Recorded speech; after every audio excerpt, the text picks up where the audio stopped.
Hello दोस्तों, स्वागत है आप सभी का। दोस्तों आज के इस वीडियो में हम सीखेंगे गुणनखंड ज्ञात करना। इसके लिए जो है वो हमारे पास एक एग्जांपल है 2x² प्लस 12x प्लस 16। दोस्तों ठीक है, अगर आप लोग को ऐसा सवाल पूछा जाता है कि इसके गुणनखंड ज्ञात कीजिए तो हमारे पास आपके लिए बहुत ही एक आसान सा तरीका है दोस्तों।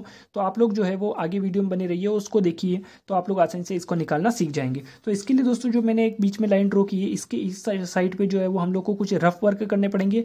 तो उसके लिए हम लोग यहाँ पे साथ के साथ करेंगे और हमारा क्वेश्चन यहाँ पे चलता रहेगा। ठीक है, तो सबसे पहले हम लोग देखते हैं कि इसकी फर्स्ट वाली जो डिजिट है दोस्तों उसको, और हम लोग को इसकी जो लास्ट वाली डिजिट है उन दोनों में क्या कर देना है दोस्तों, गुणा कर लेना है। यानी कि इसमें और इसमें क्या कर देना है, हम लोग को गुणा कर देना है। तो यहाँ पे क्या होगा, संख्या संख्या का गुणा हो जाएगा। तो 2 में 16 का करेंगे 32 और x² जो है वो ऐसा का ऐसा ही पीछे लिखा जाएगा। ठीक है, यानी कि 32x²। अब आप लोग को इन दोनों का यूज कर लिया है। अब कौन सी संख्या बची है, बीच वाली। तो इस बीच वाली संख्या को आप लोग को ऐसे दो पार्ट में डिवाइड करना है कि या तो उनको प्लस करें या जोड़ें, या फिर माइनस करें या घटाएं। तो 12x आना चाहिए, और अगर उनका जो है वो हम लोग गुणा करते हैं तो हमको 32x² मिलना चाहिए दोस्तों। ठीक है, तो हमारे पास क्या है दोस्तों, 12x है।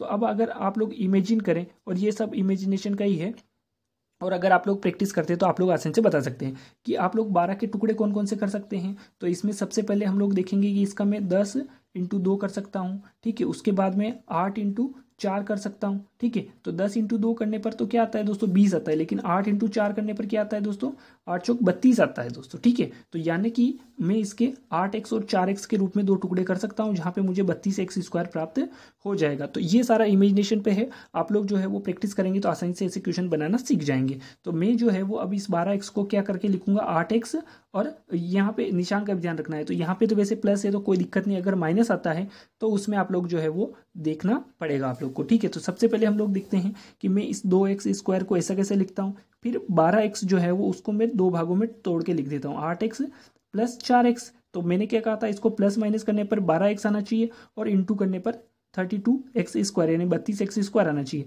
तो वो का वो हो रहा है, इसको प्लस करेंगे तो 12x, और गुणा करेंगे तो 32x² आ जाएगा। ठीक है, प्लस में 16 का 16 ही लेने देते हैं। उसके बाद में क्या करना है दोस्तों कि इन दोनों के जोड़े बना देने हैं, और इन दोनों के भी जोड़े बना देने हैं। अब इन दोनों में जो भी आप लोग को संख्या जो है वो कॉमन लग रही है, एक जैसी लग रही है, उसको आप लोग बाहर लिख लेंगे। ठीक है, तो बाहर लिखने का मतलब है कि यहाँ पे x यहाँ पे भी है, यहाँ पे भी है।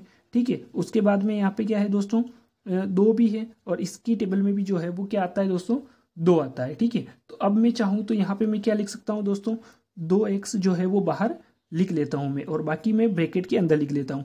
2x² में से 2x मैंने यहाँ लिख लिया, क्या बचा दोस्तों, x बचा। ठीक है, अब प्लस का निशान है, प्लस लगा देंगे।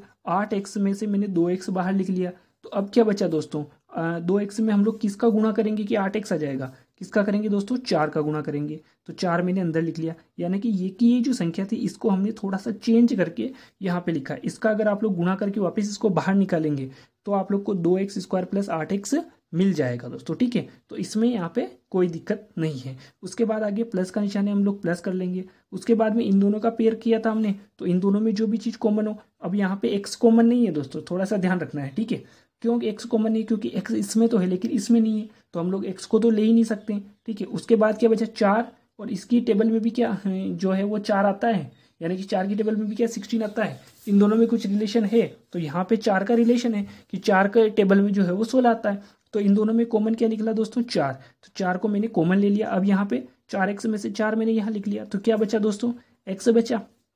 उसके बाद में क्या है दोस्तों, 16। तो 16 में से मैंने 4 यहाँ लिख लिया।